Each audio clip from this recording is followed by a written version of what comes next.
அனைவருக்கும் வணக்கம். வரக்கூடிய இந்த ஏப்ரல் 14ஆம் தேதி சித்திரை 1, அதாவது தமிழ் புத்தாண்டு பிறக்கிறது அப்படின்னு சொல்லலாங்க. இந்த தமிழ் புத்தாண்டில் ஒவ்வொரு ராசிக்காரங்களுக்கும் என்னென்ன மாதிரியான பலன்கள்லாம் மாறுபட்டிருக்கு அப்படிங்கிறதெல்லாம் நம்ம பார்க்கலாம்.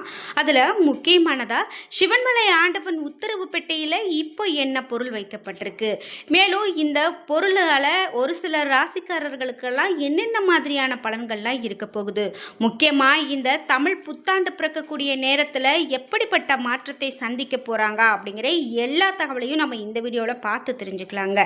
இந்த வீடியோவை பார்த்துட்டு இருக்கக்கூடிய நீங்க வெற்றிவேல் முருகனுக்கு அரோகரா என்ற வாசகத்தை கமெண்ட் பாக்ஸில் பதிவிட்டுட்டு வீடியோவை ஸ்கிப் பண்ணாமல் பாருங்க.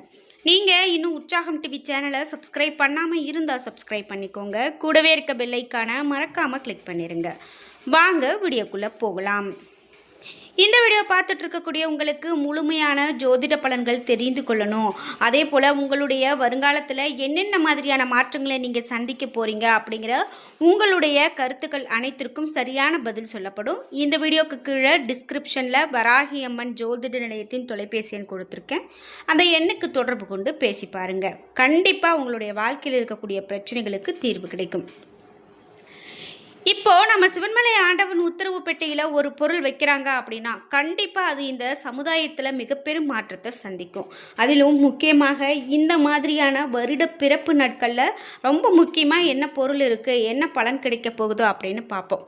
அப்படி பார்க்கும்போது இந்த மாதம் தாங்க கடைசியாக 2026ஆம் ஆண்டில் பொருள் மாற்றம் நடந்திருக்கு. இதற்கு முன்னதாக கடல் நீர் வைக்கப்பட்டிருந்தது. அந்த கடல் நீரானது மண் கலசத்தில் வைக்கப்பட்டிருந்தது. இதனால் எந்த விதமான பாதிப்பும் கிடையாது, சுப பலனே அப்படின்னு சொல்லியிருந்தாங்க. அதே போல தான் தற்போது மங்களகரமான 5 பொருட்கள் வச்சுருக்காங்க. மங்களகரமான 5 பொருட்கள் என்ன அப்படின்னு பார்த்தீங்கன்னா, எலுமிச்சை, மஞ்சள் பிள்ளையார், வெற்றிலை, பாக்கு, அருகம்புல், இந்த பொருட்கள்லாம் வைத்திருக்காங்க. இந்த பொருளால் கண்டிப்பாக இந்த உலகம் என்ன சந்திக்கும் அப்படின்னு கேட்டால், இவை எல்லாமே ஒரு சுப பலன்கள் தரக்கூடிய பொருட்கள், மங்களகரமான பொருட்கள் அப்படின்னு சொல்கிறதால நாட்டில் இனிமேல் நல்ல விஷயங்கள் அதிகமாக நடக்க போகுது. கோவில் ஆன்மீகத்தில் அதிகமான பேர் கவனத்தை செலுத்த போகிறாங்க. திருமண தடை இந்த மாதிரி இருந்த சுபகாரியங்கள்லாம் இனிமேல் நல்லபடியாக நடக்கும் அப்படின்லாம் சொல்லப்பட்டிருந்தது. அந்த வகையில் மிகவும் நன்மையான பலன்கள் அதிக பெற போகிறாங்க அப்படின்னு சொல்வதை உணர்த்துவதற்காக இந்த பொருள் இருக்கிறது அப்படின்னு சொல்லப்பட்டிருந்தது.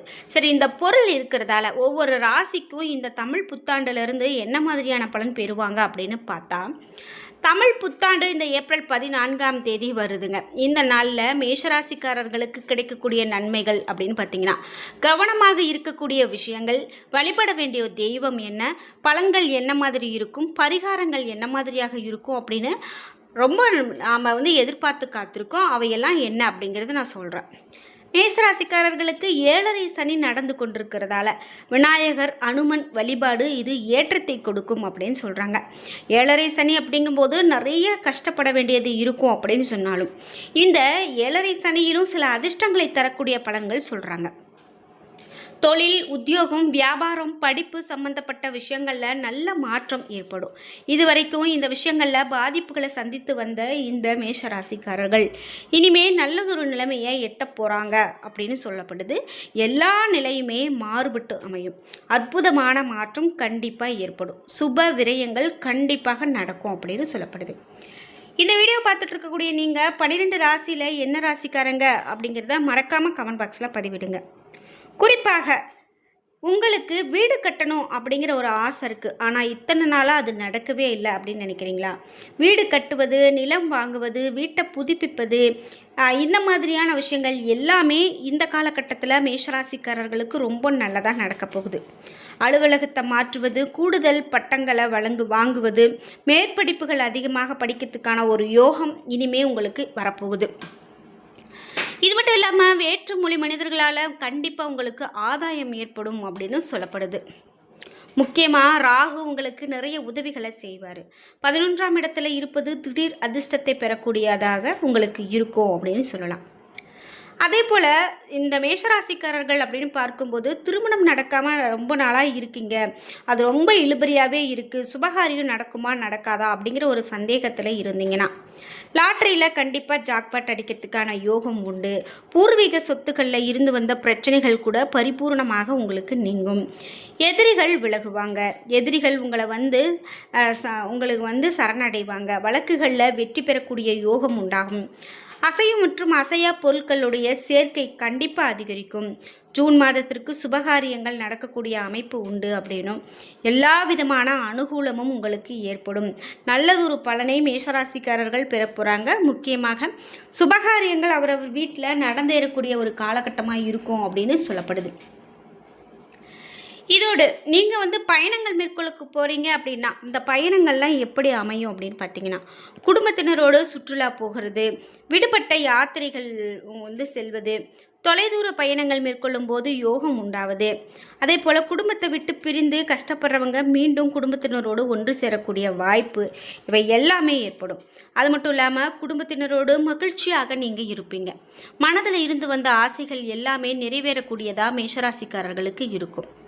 சரி, நான் சென்ற வருடம் தான் ரொம்ப கஷ்டத்தில் இருந்துட்டேன், இனி வரக்கூடிய வருடம் எப்படிப்பட்ட பலன் இருக்கும் அப்படின்னு கேட்டிங்கன்னா, நல்ல மாற்றங்கள் இருக்க போகிறதா அப்படின்னு கேட்டிங்கன்னா, கண்டிப்பாக பிள்ளைகளுக்கு உங்களுக்கு இடையில் பாசம் அதிகரிக்குங்க.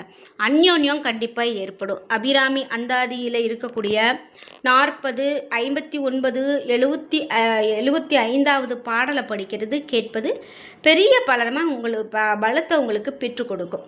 உறவுகள் தொடர்பான விஷயங்களில் ஏற்படக்கூடிய நல்ல ஒரு ஏற்றம் பார்ப்பீங்க. ஜூன் மாதத்துக்கு பிறகு தொழில் மாற்றம், உத்தியோக மாற்றம், வியாபார மாற்றம், படிப்பு மாற்றம் இவையெல்லாம் ஏற்படும். சொந்த தொழில் தொடங்கக்கூடிய யோகம் உண்டாகும். பண வரவு எப்படி இருக்கும் அப்படின்னு பார்த்தீங்கன்னா, நீங்கள் ஒரு மீடியாவில் நல்ல பெயர் கிடைக்கணும் அப்படின்னு நம்ம எதிர்பார்த்துட்டு இருந்தீங்கன்னா கண்டிப்பாக அதில் மீடியாவில் நல்ல பெயர் இருக்குது. யூடியூப் சேனல் போன்றவற்றில் வெற்றி பெறுவது, விருது வாங்குவது, அங்கீகாரம் கிடைக்கிறதுக்கான யோகம் இவையெல்லாம் உண்டாகும். தேர்தல் களத்தில் பெரிய பங்காற்றுவீங்க. தேர்தலில் திடீர் அதிர்ஷ்டம், வெற்றி பெறக்கூடிய யோகம் இவையெல்லாம் உண்டாகும். எல்லா விதமான நன்மைகளும் ஏற்படும். எடுத்த காரியங்களில் ஜெயம் ஏற்படும். பண வரவு உங்களுக்கு ரொம்ப சிறப்பாக இருக்கக்கூடிய காலகட்டம் அப்படின்னே சொல்லலாம். அதனால் பெரிதாக எதையும் போட்டு நீங்கள் குழப்பிக்க வேண்டாம். பண வரவு இருக்கிறதால கடன் பிரச்சனையில் நான் இருக்கேன், அது இப்போ இந்த நேரத்தில் சரியாகுமா அப்படின்னு கேட்டிங்கன்னா, கண்டிப்பாக கடன் பிரச்சனையில் திட்டமிட்டு அனைத்து காரியங்களையும் நீங்கள் செய்து முடிப்பீங்க. பழைய கடன்களை அடைத்து முடிக்கக்கூடிய முயற்சிகளில் வெற்றி பெறுவீங்க. யோகம் கண்டிப்பாக உண்டாகும். தினந்தோறும் அனுமன் சாலிசா கேட்பது நன்மையான பலன்கள் அதிகமாக கொடுக்கக்கூடியதாக இருக்கும் அப்படின்னு சொல்லலாம். 7.5 சனி நடந்து கொண்டிருப்பதால் தினந்தோறும் தவறாமல் உடற்பயிற்சியை மேற்கொள்வது மிக மிக நன்மை. அதே போல் அடிவயிறு, நரம்பு சம்பந்தப்பட்ட பிரச்சனைகளில் இருந்த மிகுந்த கவனம் உங்களுக்கு செலுத்துறது ரொம்ப நல்லது. ஏன்னா உடல் நலம் அப்படின்னு பார்க்கும்போது முக்கியமாக நீங்கள் முதல்ல யோசனையே வேண்டாம், முதல்ல மருத்துவரை போய் பார்க்குறது நல்லது.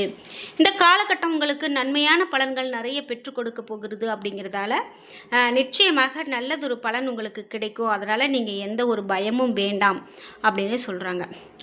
முக்கியமாக இந்த சிவன்மலை ஆண்டவன் உத்தரவு பெட்டியில் பொருட்கள் வைத்திருக்கிறதால இனிமே உங்களுக்கு எல்லாமே நல்ல காலகட்டம் தான். இந்த ராசிக்காரங்களுக்கு மங்களகரமான விஷயங்கள் நிறைய நடக்க போகிறது அப்படிங்கிறதுல எந்த விதமான சந்தேகமும் கிடையாது. இந்த வீடியோ பார்த்துட்டு இருக்கக்கூடிய நீங்கள் 12 ராசியில் என்ன ராசிக்காரங்க என்பதை மறக்காமல் கீழே கமெண்ட் பாக்ஸில் பதிவிடுங்க. முக்கியமாக நீங்கள் மேஷராசிக்காரர்கள் என்றால் உங்களுக்கான பலன்களை நீங்கள் இப்போது எப்படி எதிர்பார்க்குறீங்க அப்படிங்கிற உங்களுடைய கருத்துக்களையும் கமெண்ட் பாக்ஸில் பதிவிடுங்க.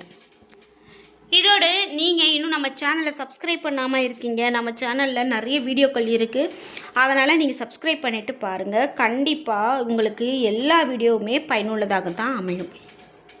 இந்த வரக்கூடிய இந்த தமிழ் வருடம் அப்படின்னு பார்த்திங்கன்னா நிறைய பலன்களை அள்ளித்தரக்கூடிய ஒரு வருடமாக இருக்கிறது அப்படின்னு சொல்லலாம்.